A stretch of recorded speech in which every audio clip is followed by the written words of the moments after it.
Hello everyone, welcome back to another episode of r/slash Tales from Tech Support. In today's episode, I'll get you a number where they can truly help you. But if you keep crying and screaming, I'll have to terminate this call. Maybe if I just drill the cokes in the corner of this window? Before we get started, make sure to subscribe so you will never miss a video. So let's get started. I'll get you a number where they can truly help you. But if you keep crying and screaming, I'll have to terminate this call. This is a weird one. As senior staff, part of my job includes reviewing calls that have been flagged as problematic, usually because an agent is incompetent or a customer complained. I issue recommendations for training usually and draw up mentoring plans. But in this case, a floor manager had just overheard an agent raising her voice at a customer who seemed to be in crisis mode. He's freaking out and wants me to assess the call before he talks to her / involves the union / call legal. Classic low-level suit CYA. Now I know this woman well. She might just be 5 feet tall, but you can see she hits the weights a ton, and I know she could break my most critical bones with 4 kicks within 2 seconds. 6 to 8 years in the military, tough as nails, overseas service with honors, dismissed because she physically assaulted a superior officer who was trying to coerce her into S*X, leaving him with permanent damage. She doesn't take any bullsh*T. Apparently, even when if it's from someone who might kill themselves within seconds. Frontline IT was shortly her backup career, but if you ask me, she should have been high military brass instead. As I log into the call monitoring software, I decide I want an all clear from the union, because this is a very unusual request, and might fall outside my job description. No stewards on the floor, it's late. So I use my private phone and interrupt the union division vice president's dinner, and tell him what happened. He says to go ahead, but he's clearly worried, so I patch him in. Technically not supposed to do that, but I know our crap call monitoring software well enough to know it's undetectable. Suicidal TVless man, STM crying loudly. It's been 3 days, the technician never came, I have nothing, all I had left was TV, but it's gone now, just gone. It's all I had left. Help me, if this doesn't work now, I'm done for. Pulling his file, this man is 49 years old, and has serious payment problems. Likely lost his job or something. I notice a woman who used to be authorized to the account isn't since a few months, smells like recent divorce. Maria, I'll look into the issue with your service call, but do calm down. You had an appointment today? STM, he never came. There's no TV. I have nothing left. Maria, first of 3 mandatory warnings, if you raise your voice again, I'll terminate your call. Calm down now. We're talking about a TV problem, we'll fix it shortly with your cooperation, but this is not an emergency line. STM, you think this is no emergency? Well, I think otherwise because I have nothing else left. A sound that sounds like a gun cocking. Maria, are you suicidal, sir? In relation to this service interruption? STM, don't mock me, don't you realize this is all I have left? Maria, second mandatory warning for screaming, 1 more, and I have TO hang up. Shape up. Do you think I want to have to hang up on you while I can help you? She did raise her voice a lot, but it wasn't a case of screaming at a customer because she was angry. This was like a drill sergeant beating some sense into a rookie. He starts sobbing like a baby and says sorry about 12 times. Maria, it's okay, just keep in mind this isn't a suicide hotline. I'll get you a number where they can truly help you. If you keep crying and screaming, I'll have to terminate this call. Softer voice, but if you just want a technician to be at your place at 8 a.m. tomorrow morning to fix the TV, ask me calmly, and I'll make it happen. He's not crying anymore. He asks very politely if he can have a technician at 8 a.m. the next day.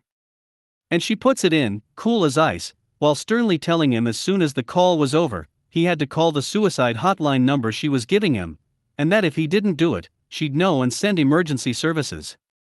That was bullsh asterisk T, frontline agents can't monitor phone lines like that, but he sure believed her. She couldn't, but I could. It's an emergency-only tool, but duh. 15 seconds after the call ended, he dialed to the number she gave him. Couldn't actually listen to that call without involving another department, but I didn't need to. The union VP on mute is speechless for a second after I tell him I have records the man made the call to the suicide hotline. Union VP, if that suit wants to give her sh*T, tell him I'll be downtown in 20 minutes. Get her off the lines on emergency union business, get a room, and make sure she's okay. I know you're not a steward anymore, but use my name. Tonight you're allowed to sign union liberation forms as if you were on my say. She may just have saved his life. What do you think happens if a random subcontractor gets this call? /u/bitewave, nope, not going to think about that right now. Thanks. I'm on it. As per the work contract, stewards gets to pull employees to a private room first even if management wants to talk to them. I inform our dear low-level management that I have union executive authorization to do so, sign the paperwork, and I get her behind closed doors. I ask if she's okay, and it barely registers what I'm talking about. She took 3 other calls in the meantime, and looks like she had essentially forgotten about it already. I explain I had to listen to the borderline suicide call, that the union heard it, and that management is freaking out. Maria, what, that, really, she scoffs. Hell, you know my history. Managers creating problems where there are none isn't new, but did you think for a second this was a thing for me? No, I guess I didn't. I know she revived a dying enemy combatant with adrenaline to the heart to extract intelligence once. I guess I shouldn't be worried about how she handles difficult customers. /u/bitewave, fair point. Anyhow, the union and me are 100% behind you, you probably just saved a life. I'll draw up a report saying that the call was extraordinary, and that if it wasn't a confidential matter, your name should be on the honor wall. Quite frankly, I'm not sure what you're even doing here. Maria. Me neither. It's just to pay the bills until I figure out where I can do something useful. Everything turned out right. We got the low-level manager to back down real quick once I wrote up my report and CC'd union and direction. Maria was still with us for about 6 months after that, until she left to become a manager and soon after a director at a private security firm. To the best of my knowledge, she's currently overseas on an assignment that would make major headlines if it was public. Obviously, I will not be able to expand on that part. I miss her. Her nerves of steel were awesome, and she was a fast learner. She's doing more good elsewhere, but she was great and I'd have been happy to see her on senior staff. Either way, as I sometimes do, I wrote down the account number of that customer and checked up on it a few times periodically. He's still alive, he's still our customer, and as far as I can tell, it seems he found a new girlfriend a couple years later and gave her access to his account. His billing situation is long resolved. All of Bitewave's tales on TFTS. Maybe if I just drill the cokes in the corner of this window? An old road tech subcontractor story I'll never forget. I'm manning senior line, a situation is escalated to me from a panicking frontline agent. He has an exceedingly polite and yet excruciatingly pissed off customer threatening to sue on the line, following an install attempt gone horribly wrong. The customer has an antique house dating back a couple centuries that has been renovated and preserved through the years. Basically a cultural artifact. It's all hard stone and other materials our subcontractor wasn't used to deal with, but he needed to get cokes inside, and he didn't know where it could fit. We have many options for such scenarios. Generally people with such homes like the wiring to go underground so that the appearance of the historical property is preserved. We can even do it for free with a commitment to a period of service. But this contractor is paid by the call, doesn't care or know about that stuff. He sees the house has some windows that are at floor level, with a tiny outlay between the stone and the glass. Why not just drill through that? Why ask the owner first if they're okay with that when I can just drill in now? Thing is, these aren't ordinary windows. They're ancient, large, artsy stuff, the kind of thing you'd see in an old church, with mosaics created by some long-dead artist, worth a fortune. They're old, so they need special care, and you certainly must treat them accordingly, meaning avoiding to poke holes through them at a minimum. But hey, looks like there's probably enough room to drill a coax through in between the glass and the stone, why not? My agent forwards me pictures the customer sent him. Most of the large, ancient window with priceless mosaic has shattered after being drilled through in the bottom right corner. The customer is savvy too, he had an expert do a damages evaluation before even calling us. This independent expert priced the damages at a range that would make legal shiver, and he attached the paperwork.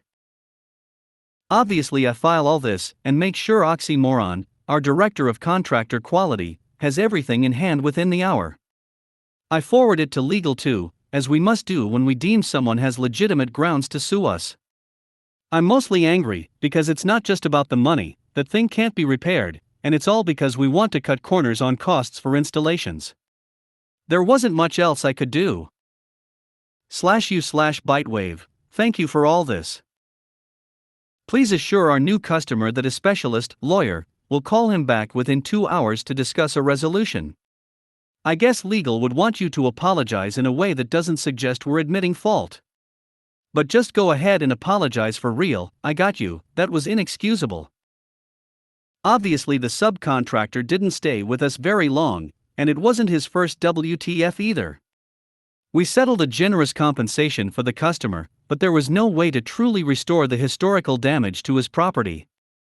Ultimately that window had to be entirely replaced. Roadtex still has the trust of upper management and they are hiring. All of Bitewave's tales on TFTS.